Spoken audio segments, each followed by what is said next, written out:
Hai guys, selamat datang di Pothub. Episode Kultum kali ini, saya akan membahas layang pandang mengenai konstitusi. Untuk itu, keep calm and go on.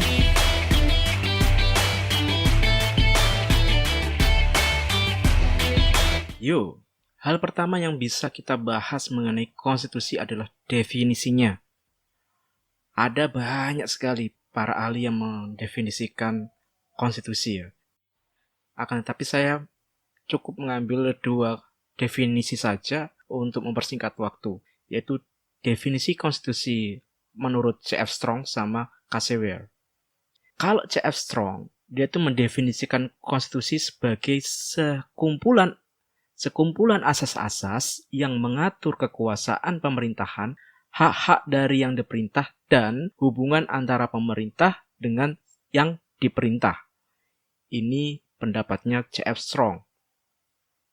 Sedangkan untuk K.C. Ware, dia mendefinisikan konstitusi sebagai keseluruhan sistem ketatanegaraan dari suatu negara berupa kumpulan peraturan-peraturan yang membentuk dan mengatur atau memerintah dalam pemerintahan suatu negara. Dari dua pendapat ini kita bisa mengambil suatu gambaran ya bahwa C.F. Strong itu melihat konstitusi sebagai sekumpulan asas, bisa dimengerti ya. Sedangkan K.C. Ware, dia melihat konstitusi sebagai keseluruhan sistem ketatanegaraan, yaitu berupa kumpulan peraturan-peraturan. Nah, di sini bisa kalian pahami bahwa definisi dari konstitusi itu memiliki arti yang luas dan arti yang sempit. Arti yang luas dari konstitusi bisa kalian pahami atau mengerti bahwa konstitusi merupakan keseluruhan dari ketentuan-ketentuan dasar atau hukum dasar baik secara tertulis maupun tidak tertulis. Sedangkan dalam arti yang sempit, konstitusi itu diartikan sebagai suatu naskah sebagai hukum yang tertinggi yang berlaku dalam suatu negara. Untuk macam dan sifatnya, konstitusi itu ada yang fleksibel dan ada yang rigid. Kalau fleksibel artinya konstitusi itu mudah untuk diubah. Sedangkan kalau rigid, konstitusi itu sangat sulit untuk diubah.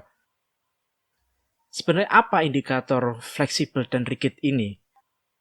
Nah, kalau fleksibel itu perubahan konstitusi tidak memerlukan prosedur istimewa dan juga dia menyesuaikan atau mengikuti perkembangan zaman. Sedangkan konstitusi yang sifatnya rigid, ini adalah perubahan konstitusi memerlukan suatu prosedur yang istimewa dan hal ini sangat sulit menyesuaikan atau mengikuti perkembangan zaman.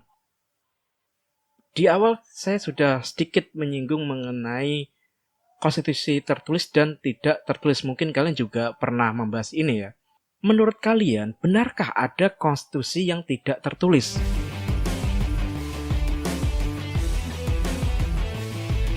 Jika kalian selama ini melihat bahwa ada konstitusi yang tidak tertulis, tapi kalau kalian coba baca bukunya C.F. Strong ya, bahwa dia mengatakan konstitusi tertulis atau tidak tertulis merupakan pembedaan yang keliru, karena tidak ada konstitusi yang benar-benar tertulis dan tidak tertulis.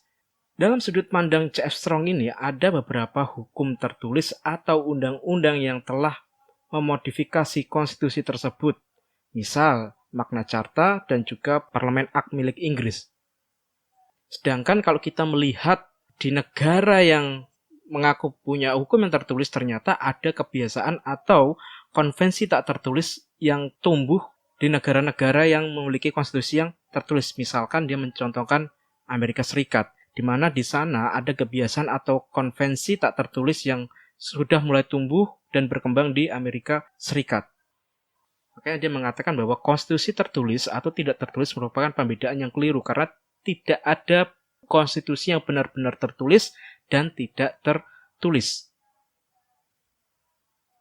Lalu seperti apa sih muatan materi konstitusi ini? Kalau menurut Prof. Sri Sumantri, muatan materi konstitusi itu berisi mengenai perlindungan HAM dan warga negara, kemudian susunan ketatanegaraan suatu negara yang mendasar, lalu juga muatan materinya tentang pembagian dan pembatasan tugas ketatanegaraan yang sifatnya fundamental.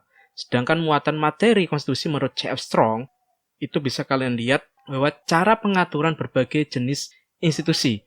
Jadi muatan materi konstitusi itu bagaimana jenis-jenis institusi itu diatur di sana. Lalu juga jenis kekuasaan yang diberikan kepada institusi-institusi tersebut. Dan bagaimana cara kekuasaan tersebut dilaksanakan. Nah, itu muatan materi konstitusi menurut J.F. Strong. Lantas, fungsi konstitusi itu sendiri kayak gimana? Fungsi konstitusi itu ada beberapa fungsi ya. Yang pertama, penentu dan pembatas kekuasaan organ negara. Yang kedua, pengatur hubungan kekuasaan antar organ negara. Yang ketiga, pengatur hubungan kekuasaan antar organ negara dengan warga negara. Dan yang keempat, pemberi atau sumber legitimasi terhadap kekuasaan negara ataupun kegiatan penyelenggaraan kekuasaan negara. Ada juga fungsi yang lain, yaitu penyalur atau pengalih kewenangan dari sumber kekuasaan yang asli, yaitu dari rakyat kepada organ negara. Terus sebagai simbol, nah ini fungsi yang lain sebagai simbol pemersatu dan juga sebagai rujukan identitas dan keagungan kebangsaan atau identity of nation, serta bisa juga sebagai center of ceremony. Fungsi konstitusi juga bisa dilihat sebagai sarana pengendalian masyarakat, baik dalam arti sempit yaitu hanya bidang politik ya, maupun dalam arti yang luas mencakup bidang sosial dan juga ekonomi. Nah, ini yang menarik, fungsi konstitusi yang terakhir ini, yaitu sebagai sarana perekayasa dan pembaruan masyarakat atau social engineering atau social reform. Menurut Carl Lowenstein, ada nilai-nilai yang terkandung dalam suatu konstitusi. Ada 3 nilai, yaitu nilai normatif, nilai nominal, dan nilai semantik. Jadi nilai normatif ini berlaku dalam negara dan norma-normanya itu dilaksanakan dalam kenyataannya karena sifatnya murni dan konsekuen. Lalu nilai nominal. Nilai nominal ini adalah ada norma-norma yang berlaku dalam negara tetapi ada pasal-pasal tertentu sebagai norma konstitusi ya, yang belum dilaksanakan sehingga berlakunya itu tidak sempurna. Terus ada juga nilai semantik. Ini berlaku dalam negara tetapi hanya dijadikan sebagai jargon, semboyan atau hanya pemanis. Anggaplah itu sebagai pembenar semata ya.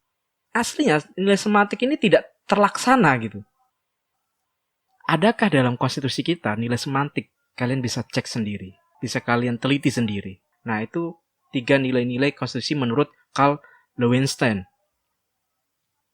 Demikian penjelasan mengenai konstitusi. Saya ucapkan terima kasih. Salam.